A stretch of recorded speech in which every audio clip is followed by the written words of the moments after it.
हरे कृष्णा। राधे राधे। हम श्री कृष्ण चरितामृत श्रवण कर रहे हैं।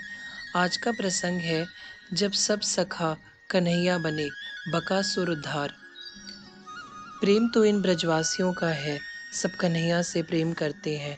तात गोकुल त्याग कर वृंदावन आना, ये अपने आप में प्रेम का प्रमाण था इन ब्रजवासियों का। प्रत्येक ब्रजवासी, चाहे वह बालक हो या वृद्ध, चाहे पशु या पक्षी, यहाँ तक कि बहती हुई यमुना की धारा भी कन्हैया से प्रेम करती है। प्रेम अद्भुत है इस ब्रज का, इसलिए तो नंद नंदन यहाँ अवतरित हुए हैं। पर आज रात हो गई है, किंतु बरसाने का यह युवराज अभी तक सोया नहीं है। क्यों श्री दामा भैया, तुम सोते क्यों नहीं हो? श्री जी ने बाहर घूमते अपने भाई श्री दामा से पूछा था। राधा, क्या बताऊं? आज मैंने अपनी आंखों के सामने जो देखा उससे मैं विचलित हूँ, बहुत विचलित। पर आज ऐसा हुआ क्या भैया? बरसाने की वो लाडली बात जानना चाहती हैं। वह दैत्य था, बछड़ा बनकर आया था, हम सबने उसे देखा, काला बछड़ा। ओह, वह तो डर रहा है। बरसाने का युवराज अपने भाई को छेड़ा श्री जी ने। नहीं लाली, नहीं, हमें डर नहीं लगता, पर झूठ नहीं बोलूँगा। हाँ, अपने सखा कन्हैया को लेकर डर अवश्य लगता है। काँप गई थी श्री जी। क्या उनको कुछ हुआ? नहीं, नहीं हुआ। कन्हैया ने उस दैत्य को घुमाकर मार भी दिया। पर अन्य सखा कह रहे थे, गोकुल में तो आए दिन आते रहते थे अपने कन्हैया को मारने के लिए दैत्य। जैसे पूतना आई थी, सक्टासुर, कागासुर और इन सब का राजा कंस भी भेजता है। यह लोग कन्हैया को मारना चाहते हैं। श्री दामा ने अपनी बहन राधिका को यह सारी बात बता दी थी। कुछ होगा तो नहीं उनको? राधिका का हृदय कांप रहा है। सोच रहा हूँ क्या किया जाए। जो भी हो, हमारा कन्हैया बचा रहे, बाकी तो हम रहें या ना रहे। अद्भुत प्रेम से भरे थे ये लोग। कुछ देर सोचने के बाद श्री दामा के मुखमंडल में एक चमक आ गई थी। हाँ, खुशी से उछल पड़े थे श्री दामा। क्या हुआ श्री दामा भैया? राधिका ने पूछा। राजा कंस ने कन्हैया को तो देखा नहीं है, वह अपने दैत्यों को क्या बताता होगा कि पीताम्बरी धारण करता है कन्हैया, बांसुरी खोस लेता है अपनी फेंट में, वनमाल गले में रहती है उसके, और मोर पंख सिर में लगाता है। श्री दामा प्रसन्नता से बोला, अगर यही रूप हम सब सखा धारण कर ले तो कन्हैया एक राजा कंस के दैत्य पहुंच ही नहीं पाएंगे। 6 वर्ष के हैं श्री दामा, सब छोटे छोटे ही तो हैं, पर बालक मन को यह उपाय सूझा अपने सखा की रक्षा के लिए।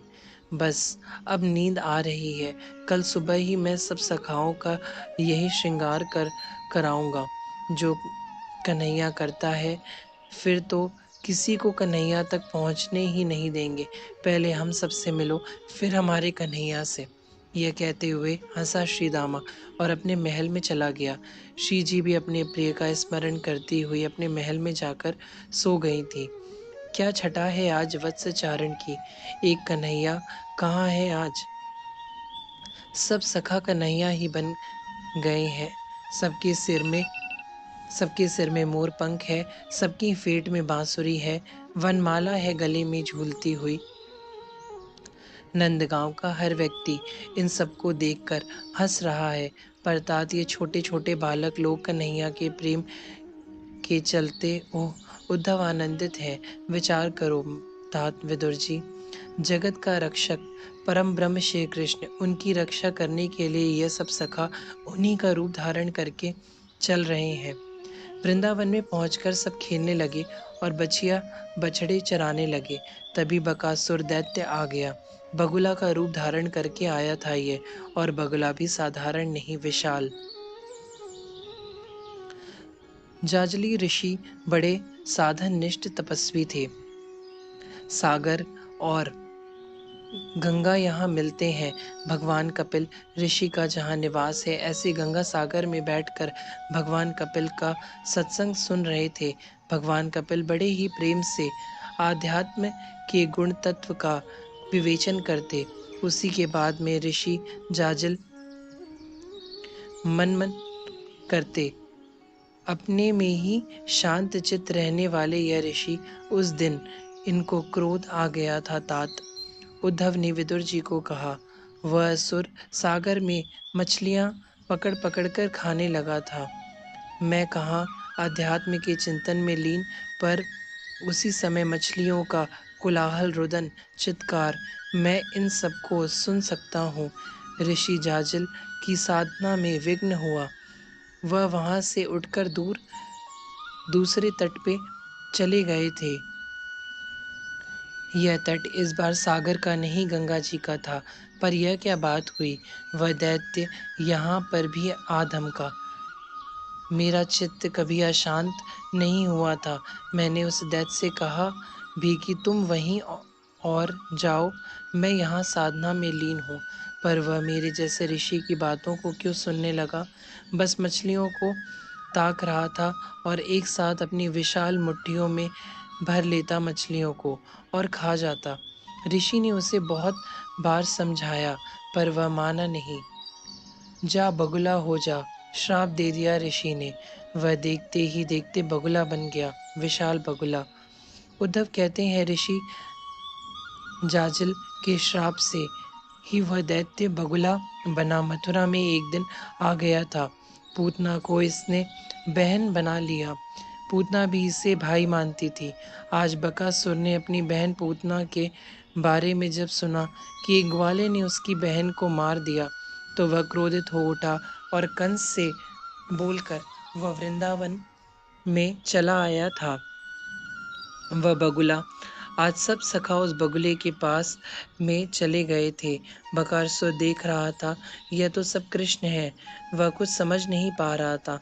हाँ, शांत भाव से खड़ा रहा और सबको देख रहा था। कितना सुंदर है ना यह बगुला। सुबल सखा ने कहा, हाँ विशाल भी है, मैं बैठूं इसकी पीठ पे। मनसुख बोला, बकासुर देख रहा है, वह समझ नहीं पा रहा है कि इसमें से कौन है कृष्ण, क्योंकि सभी पीले वस्त्र पहने हैं, मोर मुकुट सबके हैं। मनसुख विनोद करते हुए बकासुर की पीठ में बैठ गया। बकासुर को लगा कि यही है कृष्ण, तो वह उड़ा। मनसुख ने देखा, इतनी ऊंचाई तक तो कोई बगुला उड़ नहीं सकता। अब मनसुख चिल्लाया, अरे कन्हैया, अरे कन्हैया, ये तो दैत्य है भाई। बकासुर ने सुना, यह कृष्ण नहीं है। मनसुख चिल्लाए जा रहा है, कन्हैया, कन्हैया। बकासुर नीचे उतरा और यमुना में फेंक दिया मनसुख को। कन्हैया दौड़े, तेज गति से दौड़े। उनके सखाओं को कोई छेड़ दे, यह इस नंद नंदन को स्वीकार कहाँ। खाने के लिए दौड़ा बकासुर। चोंच अपनी खोल दी बकासुर ने।